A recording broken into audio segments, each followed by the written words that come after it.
What is Marcus with Dynasty Football Dads? We are doing a 2021 rookie mock draft. Now, this is going to be Superflex leagues. And if you're not a part of Superflex leagues or don't understand what that is, it means you have an extra spot usually occupied by a quarterback. So quarterbacks become very, very valuable. And what I mean by that is a lot of times 12 teams will have, if they have 2 starting quarterbacks, that's 24 quarterbacks. And if they have 3, which you really need 3 with bye weeks and injuries and stuff like that, there are 36 needed quarterbacks. And then, of course, there's only 32 teams. And even with injuries and stuff like that, you really, if you want to survive the season, need 3 good quarterbacks. So quarterbacks they shoot up the boards, they become super valuable. And so before we go through this mock draft, we do the January giveaway. It's going to be a Shaq rookie card, Mr. LSU. All you have to do is comment below your favorite number between 1 and 1,000, and you have a chance to win January's giveaway. So, number 1. Now, this is going to be the easiest pick.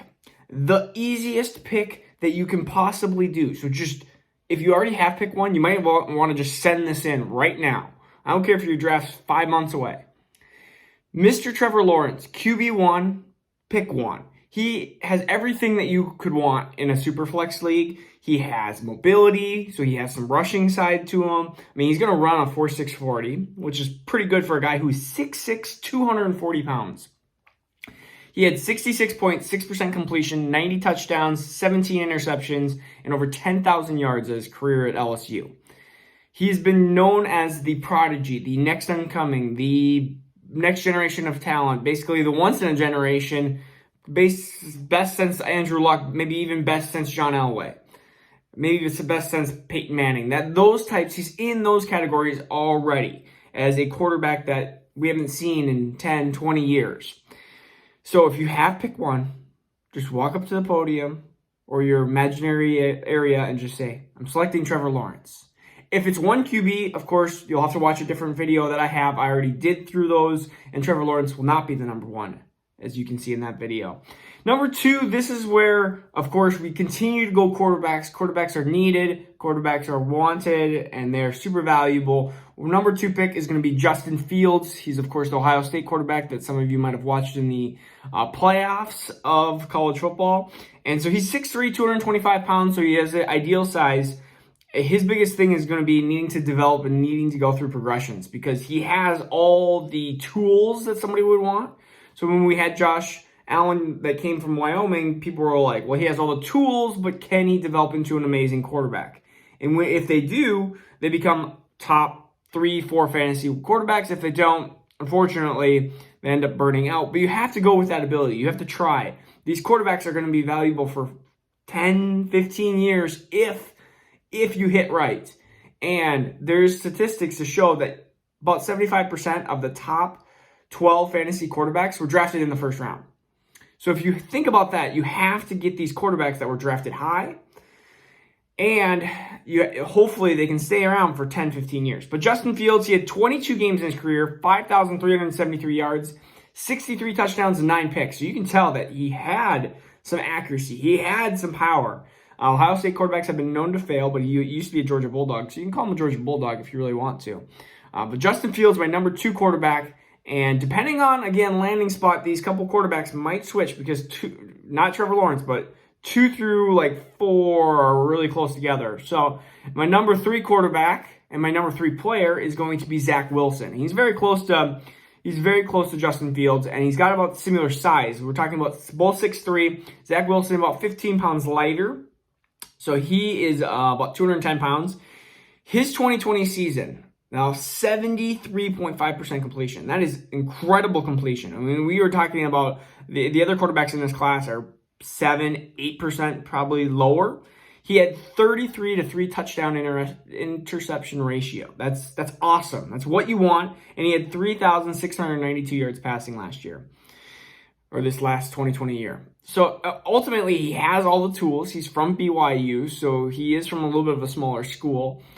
It's going to be really interesting to see if he gets drafted before Justin Fields in the actual NFL draft. And then I could see that. I could see teams, and I could even see fantasy players in the Superflex League switching these around by the time that the draft seasons approach. But this is where we stop with our quarterback run, and we have to start respecting the running backs in this class. And the running backs in this class, and the number one running back that I have is Najee Harris. Of course, he is the most landing spot independent at this point. And if he goes to a good spot, he will stay at that running back one. He is 6'2", 220. This is his last year of stats. He had 1,466 yards and 26 touchdowns. Now, that is just on the ground because, of course, he had 43 receptions, 425 yards, and 4 touchdowns receiving. So he is a good rushing and receiving back. He does everything. He's a 3-down back. He's 6'2", 220, but he hurdles over defenders all the time. He's very quick in space. His biggest knock is always that he will not have top end speed. He will not run your 4.3s. He will probably run in your late 4.4s, maybe early 4.5s. And if he does that, he'll be an amazing running back. I think in the NFL, at least athleticism-wise, he has enough to get by and be a 3-down running back for the next 4 or 5 years, which is what you want when you're drafting for fantasy. He is very mobile, he has good vision, he has all the attributes. He just doesn't have the speed of my running back 2, which is Travis Etienne. And so Travis Etienne would be pick 5 here. And so Travis Etienne is, of course, a little bit lighter, but he's also faster. So he's 5'10", he's about 195. And Travis Etienne runs about late 4.3s. And I talked about it in a previous video. He ran with Isaiah Simmons, and they were pretty close to neck and neck. And you can YouTube the video, but they were running at Clemson together. And of course, Isaiah Simmons came out with that late 4.3s. And so I could see definitely Travis Etienne in those late 4.3s, even maybe a little bit more if he can gain some speed and figure out the 40 time. I mean, some of these players train for the 40. So mid 4.3s is where I see Travis Etienne. He's an explosion. He's a cannonball. He shoots out of a cannon. He is the Jamal Charles-esque, the bigger boomer bust. When we talk about running backs, and Najee Harris is going to be more of the consistent running back probably throughout week to week. And your Travis Etienne is going to be the explosion, the 80-yard touchdowns, the 70-yard touchdowns. Those are going to be more Travis Etienne's way of gaining fantasy. Both running backs are going to gain it differently, but it's depending if you like apples or oranges, depending is what fruit you like. They are different style of running backs. And I hope Travis Etienne finds a really good spot, like a San Francisco. Pittsburgh would probably be more for Najee Harris, but even like a Houston, depending on what they have going on there. Miami has always been linked to running backs, never draft running backs, so we'll see about that. Number 6, my number 6 pick is going to be another quarterback. So Trey Lance, and Trey Lance had an incredible 2019 season. 2020, they played a game. The teams opted out of the season, but he's out of North Dakota State University, and so some people love the North Dakota State quarterbacks until about this year when Carson Wentz decided to fall off the entire map. But Trey Lance, get this, threw zero interceptions in 2019. It's just credible to say that. But he had 66.9% completion rate. He had over 2,700 yards. And I wrote 28 touchdowns.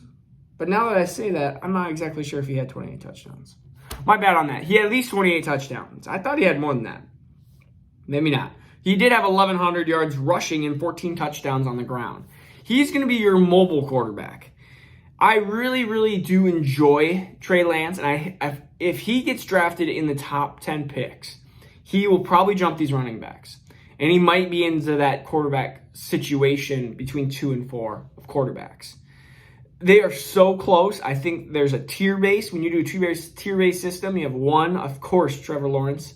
And 2, 3, 4 are those Justin Fields, Zach Wilson, Trey Lance. Like, those are going to be the tier 2 quarterbacks. And then you're going to have tier 3 quarterbacks, which we're going to mention on a little bit later.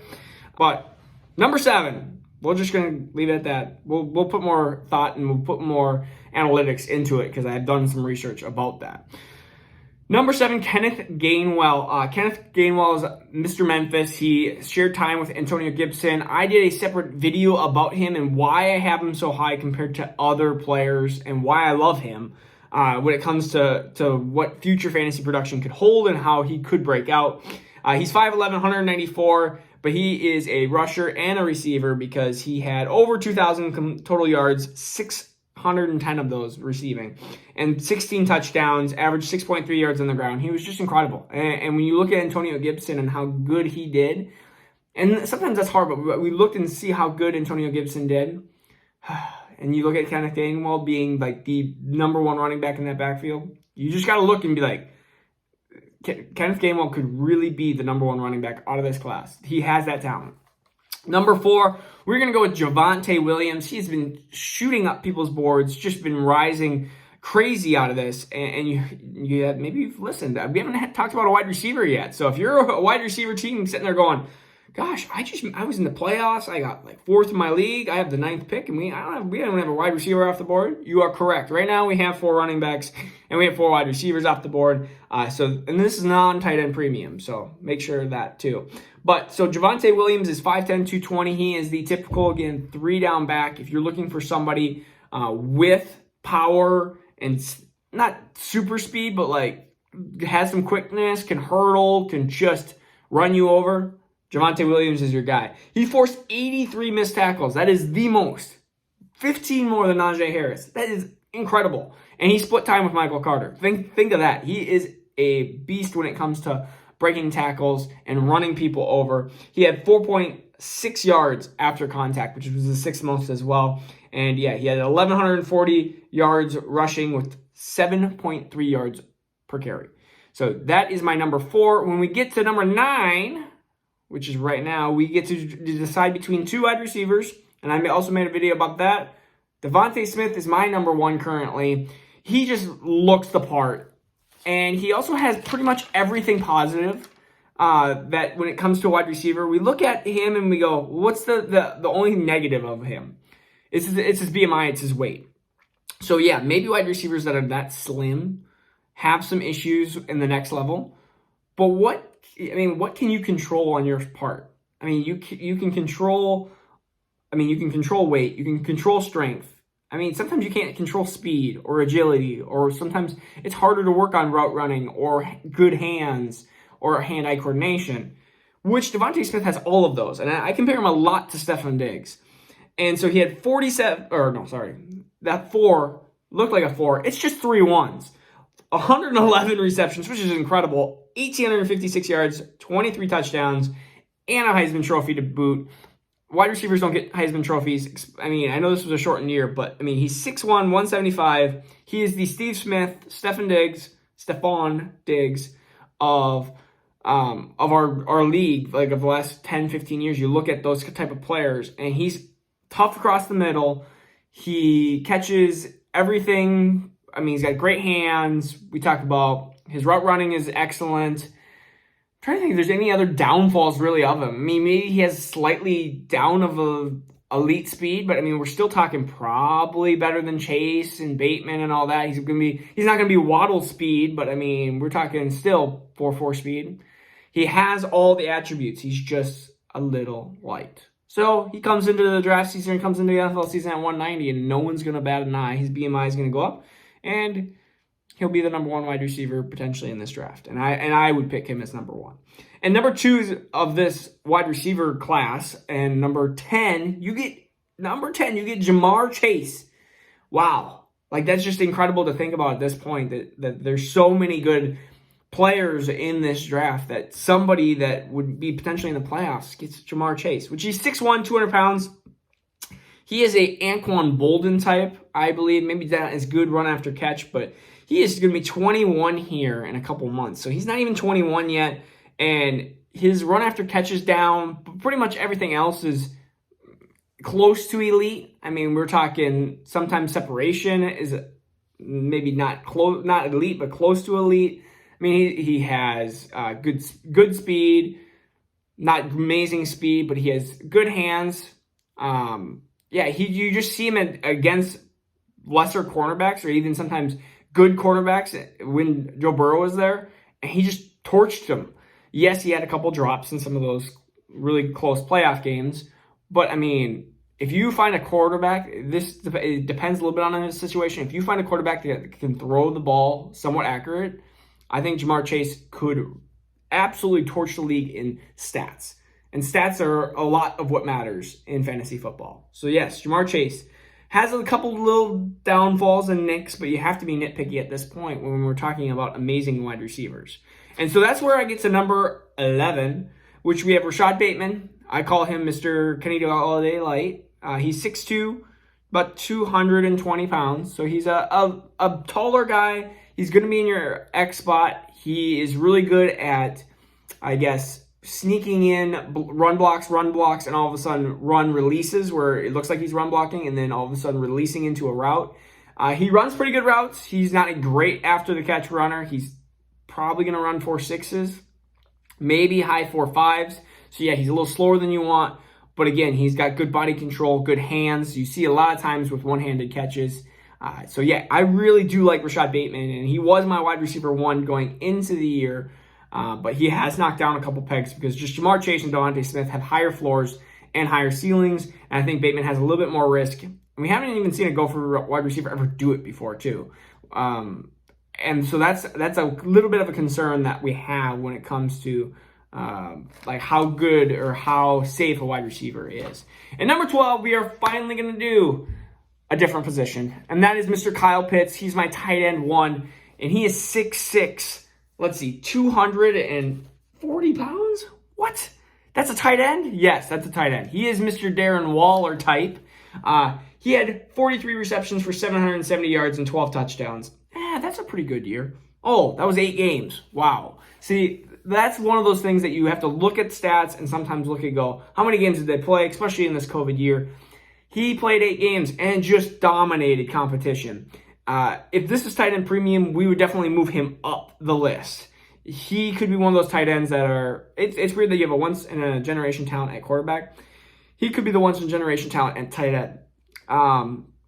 We're really talking, there are already a lot of people that have put him in their top 5. Behind Kelsey, Kittle, Andrews potentially in there, maybe Hawkinson, Waller, like he's right in there. Like they're already talking that much of a man who's a junior in college and now opting for the NFL. Like it's incredible how good Kyle Pitts is and what his attributes are. He has some, I guess, some raw route running abilities.